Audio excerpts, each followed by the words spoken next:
Dice el capítulo 3 de Mateo, verso 1: en aquellos días vino Juan el Bautista predicando en el desierto de Judea, diciendo: arrepentíos, porque el reino de los cielos se ha acercado. Pues este es aquel de quien habló el profeta Isaías cuando dijo: voz del que clama en el desierto, preparad el camino del Señor, enderezad sus sendas. Y Juan estaba vestido de pelo de camello y tenía un cinto de cuero alrededor de sus lomos, y su comida era langosta y miel silvestre. Quiero brevemente hablar acerca de quién era Juan.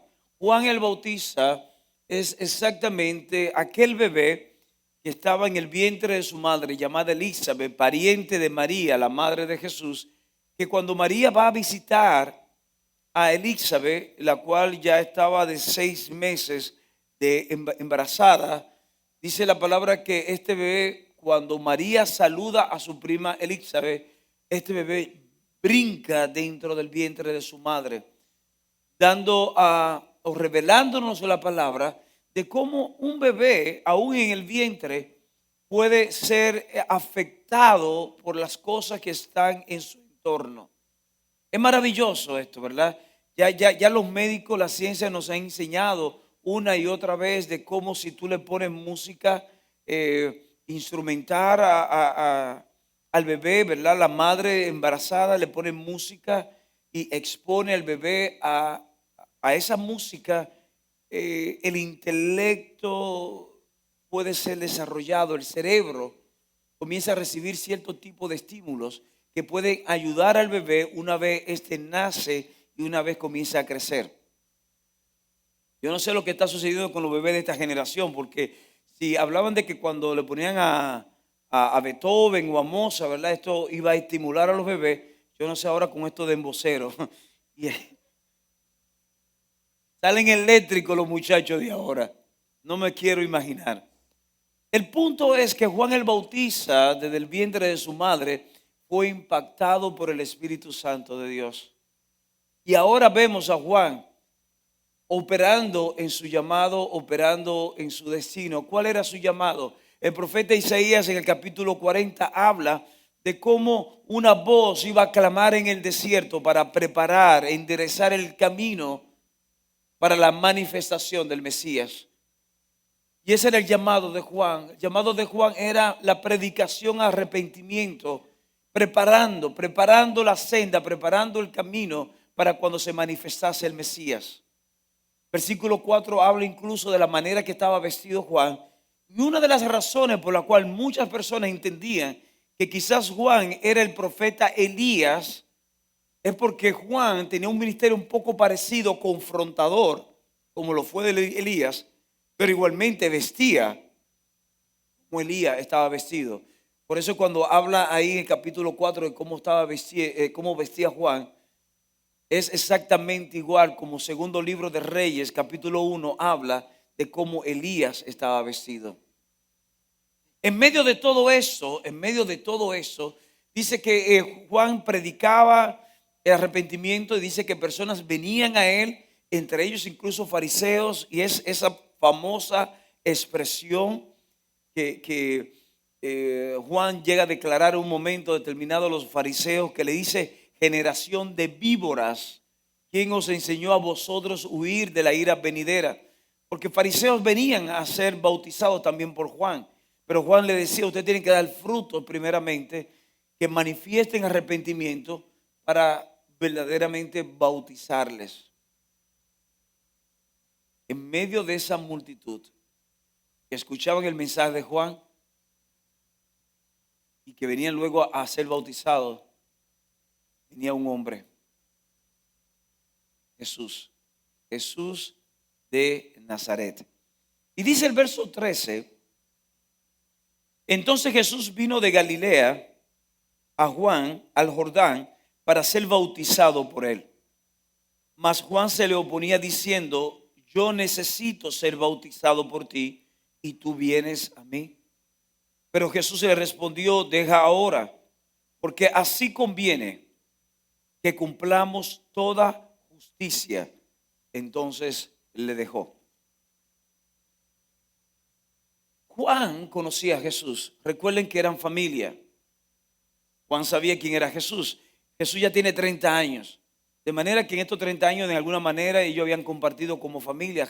Juan sabía el llamado de Jesús. Juan sabía, yo imagino que Juan había crecido escuchando María, porque recuerden que dice que María guardaba todas las cosas que decían o sucedían en torno a Jesús.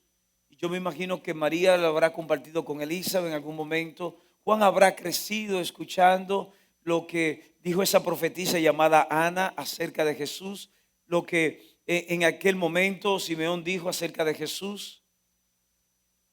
Juan habrá escuchado, yo me imagino, cuando Jesús se escapó a sus padres a los 12 años y que luego lo fue encontrado y los padres le llamaron la atención y Jesús le dijo a los padres: ¿por qué me buscan? Si en los negocios de mi padre me es necesario estar. Juan sabía perfectamente quién era Jesús. De manera que cuando Jesús va a donde Juan a ser bautizado, recuerden que Juan predicaba el evangelio de arrepentimiento y el bautismo de Juan era para arrepentimiento. Jesús se acerca y Juan le dice: pero ¿cómo tú vienes a ser bautizado? Si soy yo que necesito ser bautizado por ti. Dirán, pero hay una contradicción. Si Juan predicaba el bautismo de arrepentimiento, ¿cómo Juan dice que él tenía que ser luego bautizado por Jesús? ¿Acaso Juan no era bautizado? Si leemos el versículo anterior, el versículo 12, Juan llega a decir, óigame bien, este que viene después de mí, yo no soy digno de atar su calzado. Yo a ustedes le estoy bautizando para arrepentimiento en agua, pero ese que yo estoy hablando lo va a bautizar en el Espíritu y en fuego. En pocas palabras, Juan lo que estaba diciéndole a Jesús: yo necesito ser bautizado a través de ti en el Espíritu. Lo primero que resalta en esta conversación de Jesús y Juan es algo que es determinante en la vida de Jesús, pero que igualmente es determinante en tu vida y en la mía. Y es que la humildad nos mueve en la dirección de la obediencia y del cumplimiento. Estamos viendo aquí a Jesús, el Hijo de Dios, Jesús el Mesías profetizado. Juan sabía quién era él y Jesús sabía quién era él en sí mismo. Pero dice la palabra que Jesús se humilla. Dice: no, yo estoy dispuesto. Yo tengo que ser bautizado por ti. El mayor, Jesús siendo el mayor, no en edad, porque Juan le llevaba 6 meses, pero Jesús el mayor, porque Jesús es Dios hecho hombre. Es lo que Filipenses capítulo 2 nos dice cuando habla de que él, siendo igual a Dios, no estimó como cosa a que aferrarse, sino que se humilló hasta lo sumo. Jesús manifestó humildad. Y es por eso que Jesús le dice a Juan: no, Juan, óyeme bien, yo necesito ser bautizado porque es necesario que se cumpla toda justicia. Ahora la pregunta es, si Juan predicaba el arrepentimiento y el bautismo de Juan era de arrepentimiento de pecado, entonces Jesús había pecado. ¿Hay una contradicción? No hay contradicción alguna. La palabra nos habla a nosotros que Jesús es el Cordero que sin pecado murió por nosotros los pecadores. Pero cuando Jesús habla a Juan y le dice: es necesario que se cumpla toda justicia, Jesús estaba refiriéndose a 2 cosas, 2 aspectos. El primero de ellos lo vemos en Levíticos, donde dice que el cordero que era destinado para el sacrificio una vez al año, antes tenía que ser perfecto, limpio, sin mancha, pero antes de ser sacrificado, antes de ser presentado, tenía que ser purificado, tenía que ser lavado. Jesús, el Cordero de Dios, el Evangelio de Juan capítulo 1 también lo dice así, que cuando Juan el Bautista ve a Jesús alejarse, después, o mejor dicho, acercarse, dice: he aquí el Cordero de Dios que quita el pecado del mundo. Juan dio una declaración: Jesús es el Cordero de Dios, pero para que se cumpla toda justicia, el Cordero tenía que ser purificado, tenía que ser lavado. Lo que Jesús está diciéndole a Juan es necesario que simbólicamente yo sea sumergido en las aguas para que se cumpla que todo cordero que ha de ser sacrificado tiene que ser purificado. El segundo aspecto de cumplimiento de toda justicia a la que se refiere Jesús es que también el Levítico habla que el sacerdote o los sacerdotes una vez eran consagrados y una vez eran ordenados. Su ministerio operaba a partir de los 30 años normalmente, salvo unas cuantas excepciones que aparecen en la Escritura, pero igualmente en el momento de iniciar su ministerio sacerdotal tenían que ser sumergidos en agua, como un acto de purificación, un lavamiento. Todos sabemos que hasta ese momento Jesús, durante los 30 años anteriores a su vida, operó bajo la autoridad y la cobertura de sus padres terrenales, pero a partir de los 30 años, a partir del bautismo, Jesús iba a entrar en una nueva etapa donde iba a estar operando como sacerdote también. ¿Ven? Era necesario entonces. La humildad de Jesús lo llevaba a él a la obediencia, pero también al cumplimiento de toda justicia. Ahora, ¿qué tiene que ver todo esto contigo y conmigo?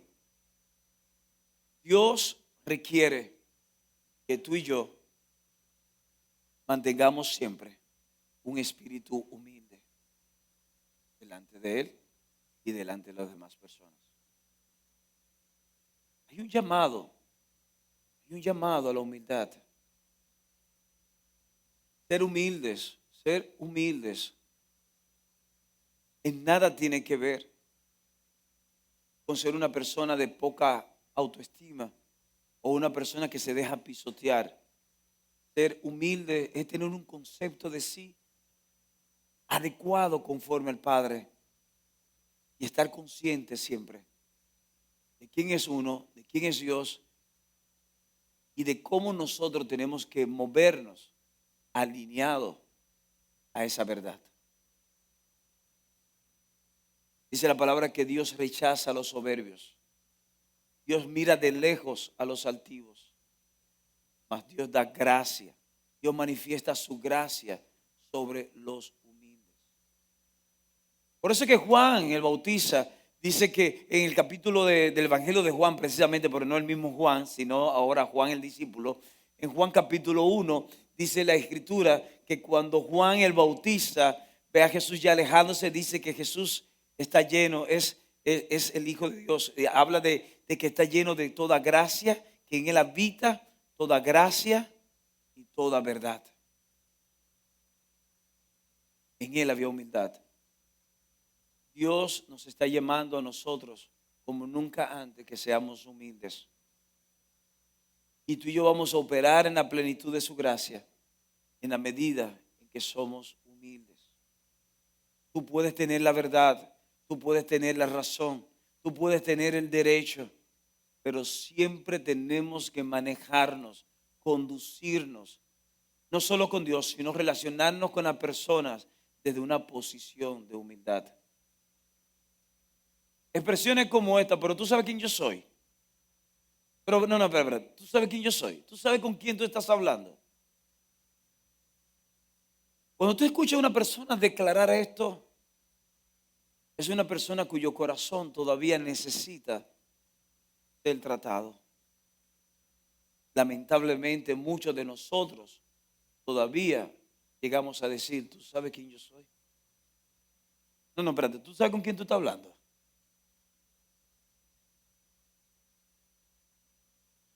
La humildad nos mueve en la dirección de la obediencia y del cumplimiento.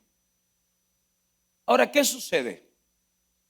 Dice el verso 16, y Jesús, después que fue bautizado, subió luego del agua, y aquí los cielos se le fueron abiertos, y vio al Espíritu de Dios que descendía como paloma y venía sobre él. Juan el Bautista, dice la palabra que cuando Jesús sale de las aguas, en el momento posterior a ser bautizado, Juan ve como los cielos son abiertos y ve el Espíritu de Dios descender sobre Jesús en forma de paloma y posa sobre él. Y lo segundo que yo quiero que hoy podamos comprender o poder ver a través de esta palabra es que los cielos abiertos marcan una nueva etapa y establecen una revelación. Los cielos abiertos marcan una nueva etapa y establecen una revelación. En el momento de Jesús salir del agua, en ese mismo momento cielos fueron abiertos.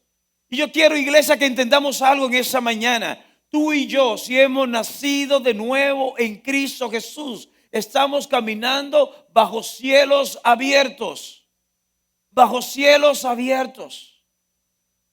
Llámame extremista, pero una de las razones por las cuales aquí dejamos de cantar la canción de Abre los cielos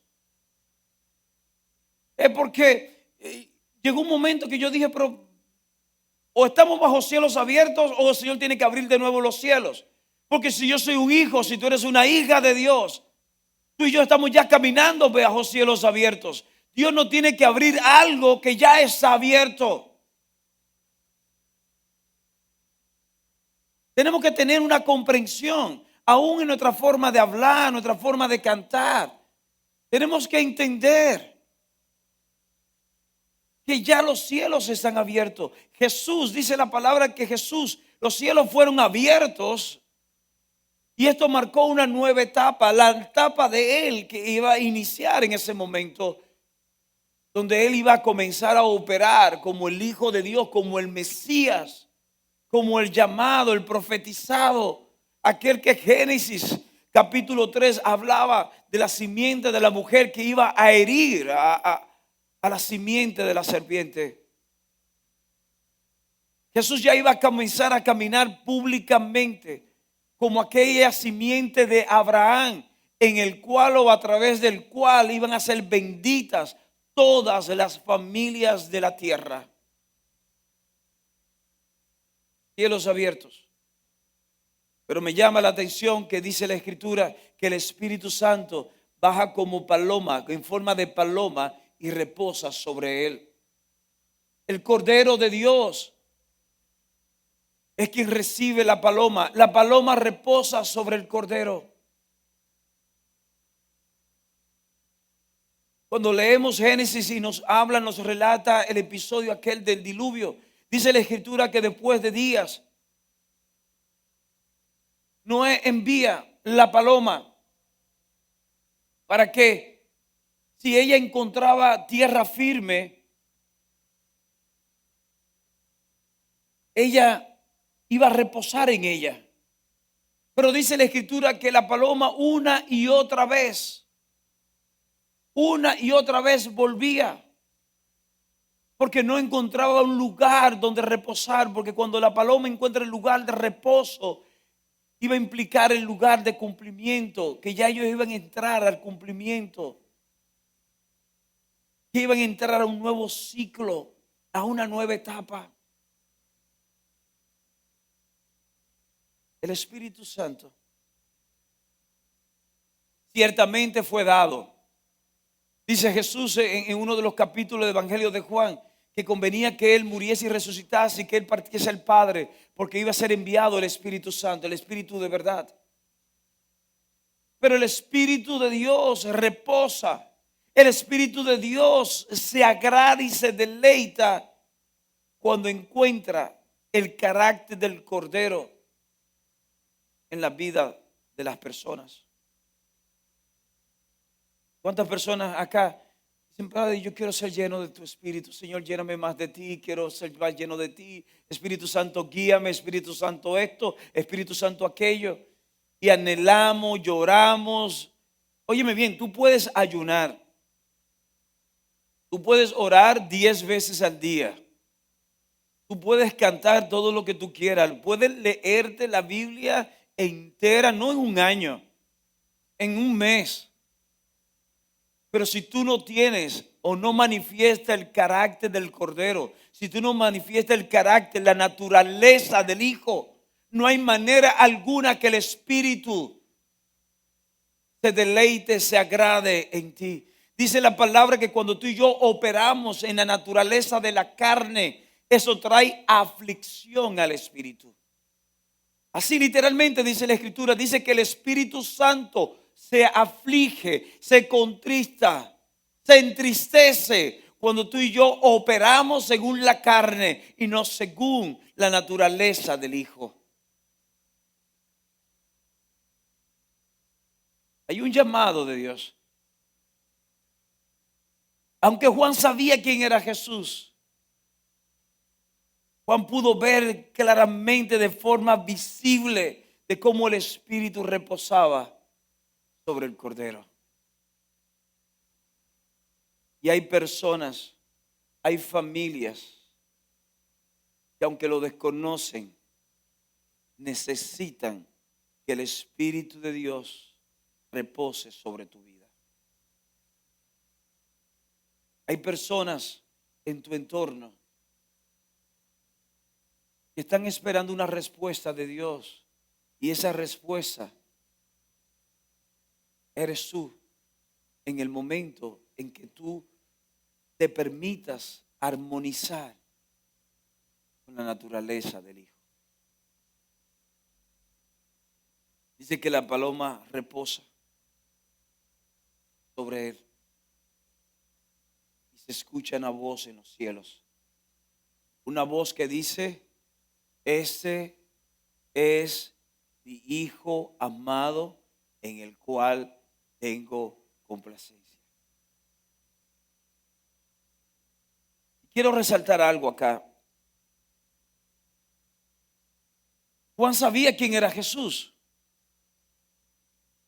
Juan creció.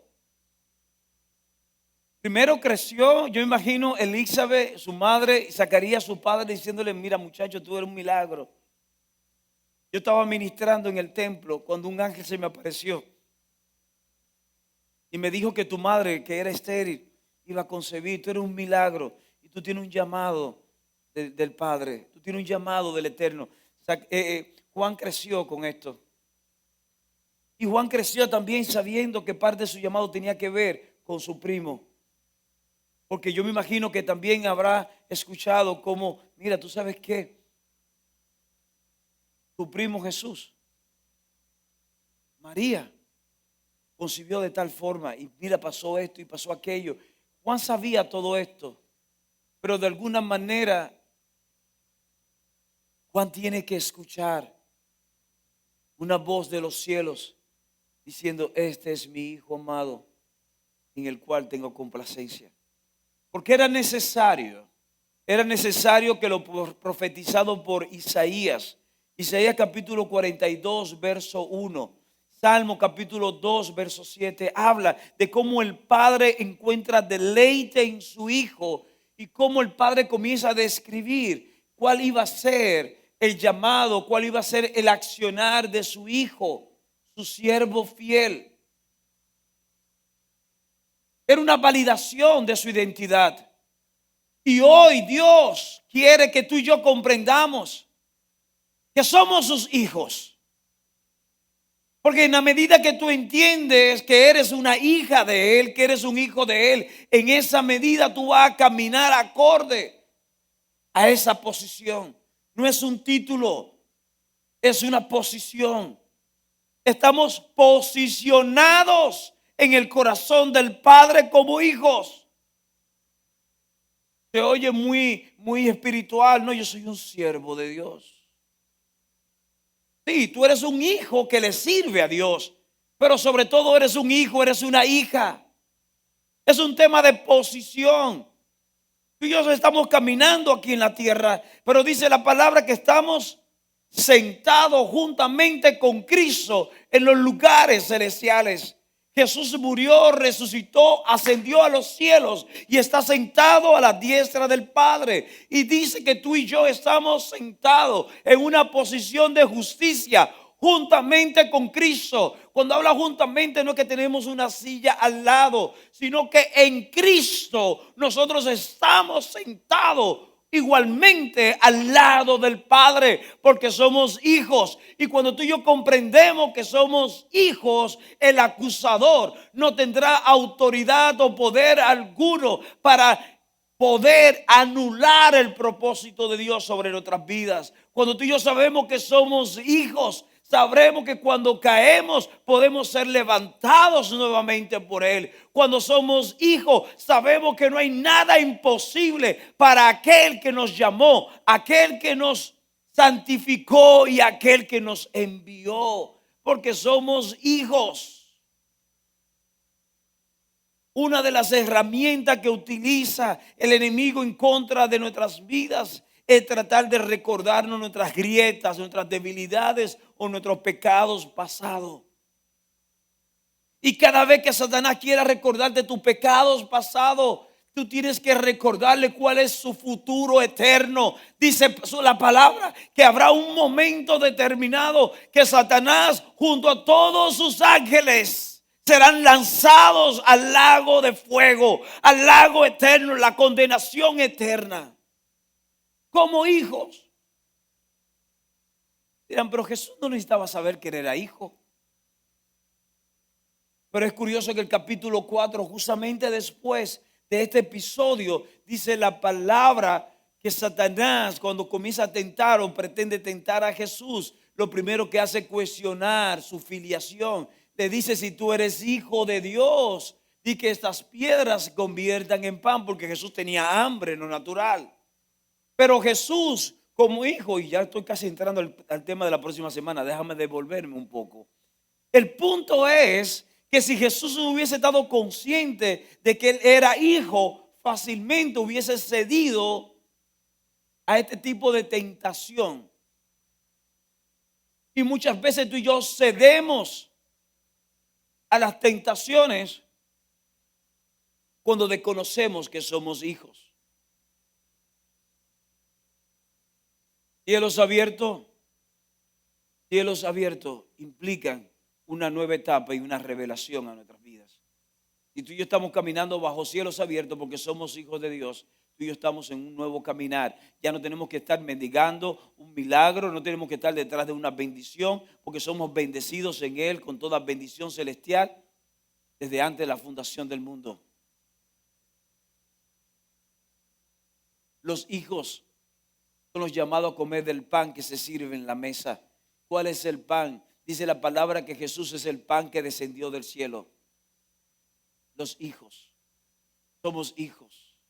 Yo no estoy aquí para predicar un evangelio tampoco. Ahora no, porque tú eres un hijo, eres una hija. Reclama lo que es tuyo. Los hijos no tienen que estar reclamando. Simplemente se sirven de lo que en la mesa está servida.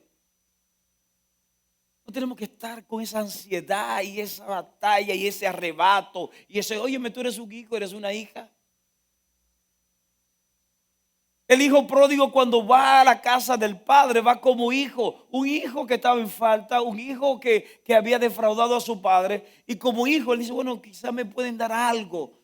Y cuando llega es reposicionado por el padre, es vestido por el padre y es celebrado por el padre porque era hijo. Él no tuvo que decir, papá, mira, dame un chance. No, el padre ni siquiera lo dejó hablar porque el padre lo trató siempre como un hijo.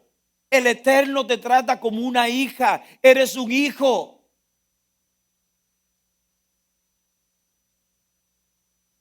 Dice que los cielos fueron abiertos. El Espíritu Santo desciende y una voz es establecida. Tú tienes el Espíritu Santo de Dios. Porque dice Efesios capítulo 1, verso 13, que en el momento que nacemos de nuevo, somos sellados por el Espíritu Santo. El Espíritu Santo es la garantía, son las arras de nuestra herencia eterna. Tú y yo tenemos el Espíritu Santo de Dios.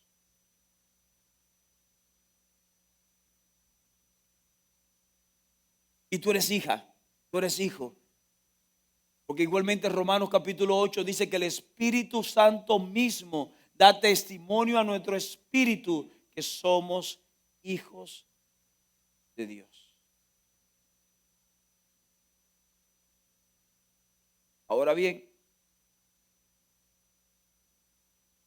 quiero ir poquito hacia arriba y quiero leer el verso 11.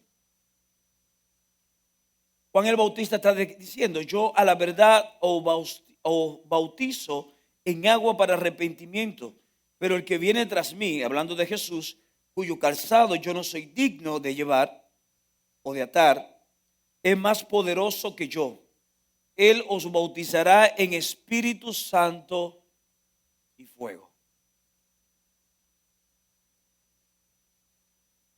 Espíritu Santo y fuego. Es el bautismo en Cristo. El Espíritu Santo no es una fuerza, aunque tiene poder. No es fuego, aunque consume. No es una paloma, aunque nos hace a nosotros operar en mansedumbre.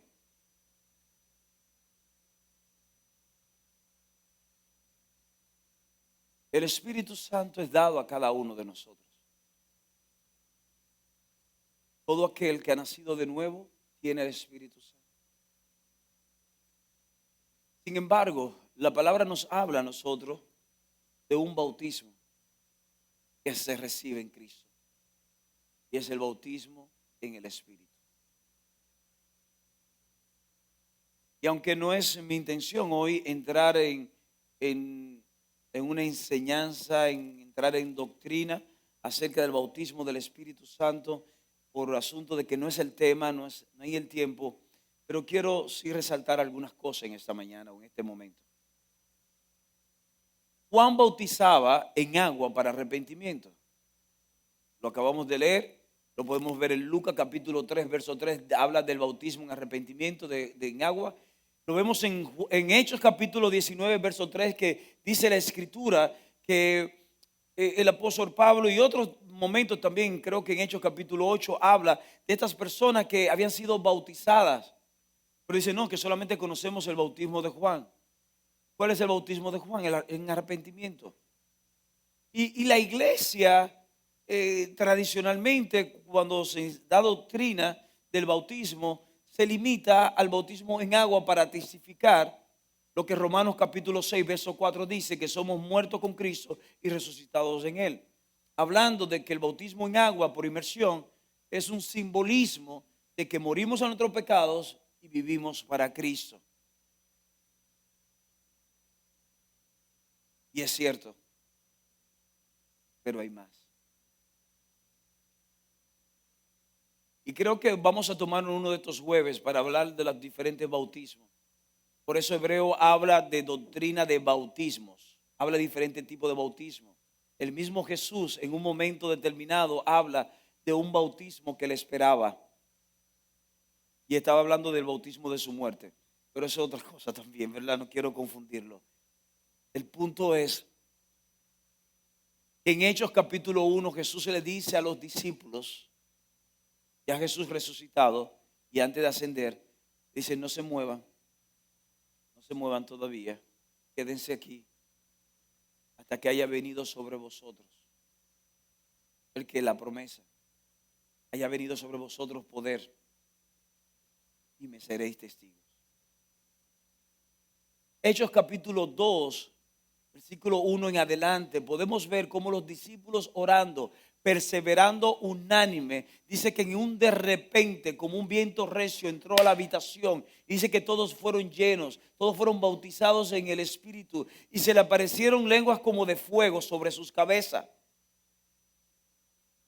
No era fuego, pero parecían llamas de fuego, porque era el bautismo del Espíritu Santo manifestándose en cada uno de ellos. Y dice la palabra que cada uno de ellos comenzó a hablar en otras lenguas incluso. Y dice que mientras hablaba en otras lenguas y salieron de la habitación, las personas que estaban alrededor, cada cual escuchaba oír en su propio idioma. Habían otros que ni siquiera podían discernir lo que estaba sucediendo.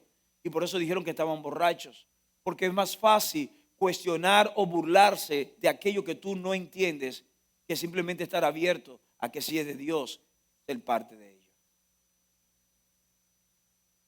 Dice que cuando esta gente fueron bautizadas por el Espíritu Santo, comenzaron a testificar de las maravillas, comenzaron a profetizar y hablar de las cosas de Dios. Y cada cual lo escuchaban. Y es ahí cuando Pedro se levanta, dice la Escritura, ya en Hechos capítulo 3, y dice, no, esta gente no está borracho, esta gente no está borracho, esta gente no está embriagados, no están locos.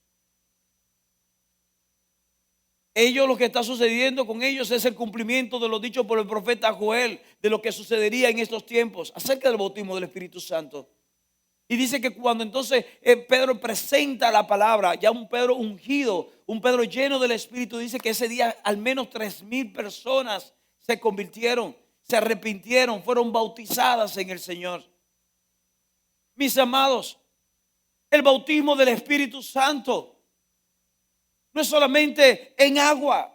El agua simboliza, cuando somos sumergidos y salimos, simboliza en lo natural que nos identificamos con Cristo. Pero el bautismo del Espíritu Santo da testimonio no solamente en lo natural, sino también en lo espiritual, que somos hombres y mujeres que estamos sumergidos ya no en el agua, sino en la persona de Cristo. Cuando hay un hombre, hay una mujer que está sumergido en Cristo, no solamente el carácter, sino la naturaleza de Cristo será testificada en lo natural y en lo espiritual. Los ángeles, pero también los demonios reconocerán que eres un hombre o eres una mujer ungida que camina bajo el poder del Espíritu Santo. Estamos anhelando ver una iglesia. Cuando hablo de una iglesia no estoy hablando de vida abundante, estoy hablando de los hijos que se congregan en diferentes lugares. Estamos anhelando ver una iglesia que opere en la plenitud del bautismo del Espíritu Santo de Dios y fuego, donde las tinieblas tengan que temer reconociendo que hay un hombre, que hay una mujer que sabe quién es y sabe lo que carga. Porque cuando tú sabes quién eres y lo que carga, no solamente manifiestas el poder, sino que también camina conforme a ese poder.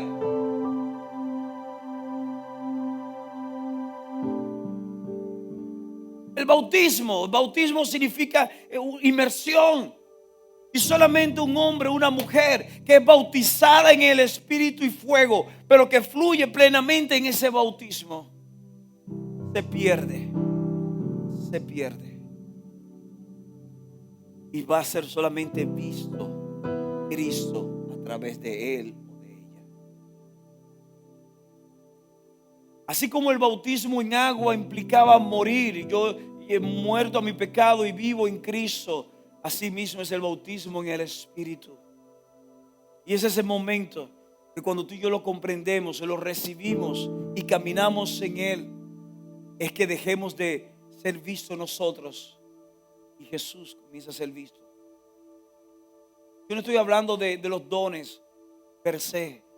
No, porque los dones espirituales, Dios me usa en profecía, Dios me usa en esto, porque nos gusta tanto eso. Y sabes que cuando nos jactamos de los dones, de lo que está hablando, de que estamos operando como hijos inmaduros. Porque el hijo maduro, la hija madura no se jacta de lo que no le pertenece, sino que toda gloria y toda honra es aquel que la merece. Por eso Apocalipsis habla de aquellos ancianos que estaban cantando constantemente santo, santo, santo. Se quitaron sus coronas y la pusieron a los pies de aquel que merece toda gloria, toda honra. Dios quiere que tú y yo caminemos bajo ese bautismo. Juan bautizaba en agua. Quizás te bautizaste ya en esta iglesia o en otro lugar, en un momento determinado, ¿verdad? Aceptaste a Jesús como Señor y Salvador. Entendiste lo que es la conversión y todo esto y ya fuiste bautizado. La pregunta es, ¿recibiste el bautismo del Espíritu Santo? Esto no es un certificado, esto no es algo que un certificado que se te puede dar, es algo que tú debes saberlo. Pero Dios no te lo va a dar, ya Dios se lo entregó. Óyeme bien, ya Dios lo hizo. Yo utilicé un ejemplo enseñando esto, ¿verdad? Esta porción misma. Y el ejemplo es como cuando un libro ya está terminado, está concluido, ya está escrito, está editado, pero todavía no está disponible. Tú entras a la página para pedir el libro y dice que todavía no está disponible hasta tal fecha. El bautismo del Espíritu Santo fue consumado, todo eso desde antes de la fundación del mundo, pero todavía no estaba disponible hasta el momento de la ascensión de nuestro Señor Jesucristo. Cuando vino la ascensión estuvo disponible. Ahora, ¿cómo tú le das clic para pedir el libro, para recibir el libro? Simplemente tienes que abrirte, decir: Señor, yo lo recibo en fe.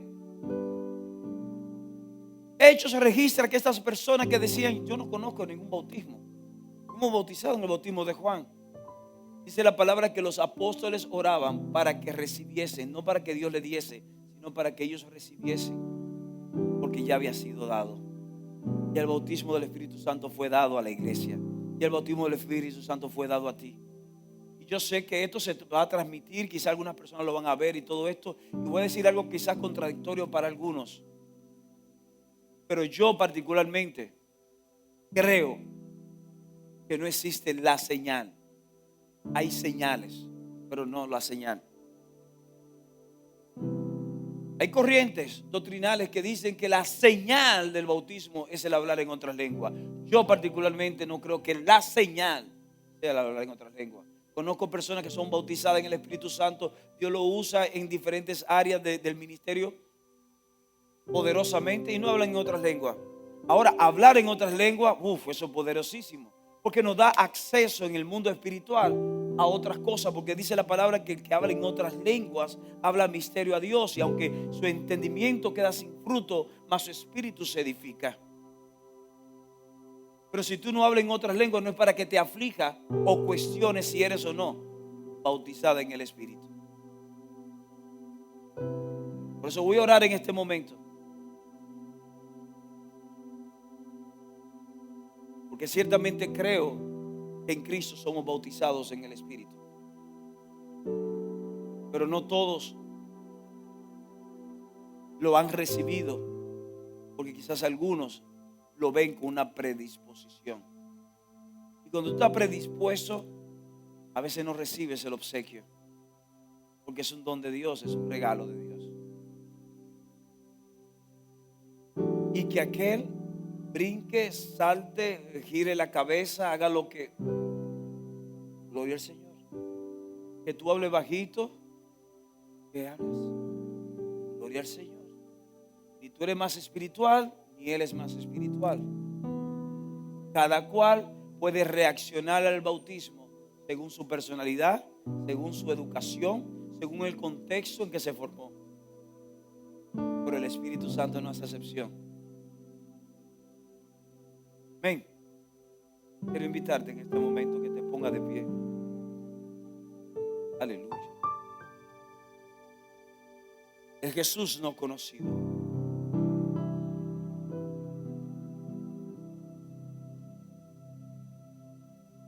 Este aspecto que hemos visto hoy nos habla de un bautismo diferente. Un bautismo diferente.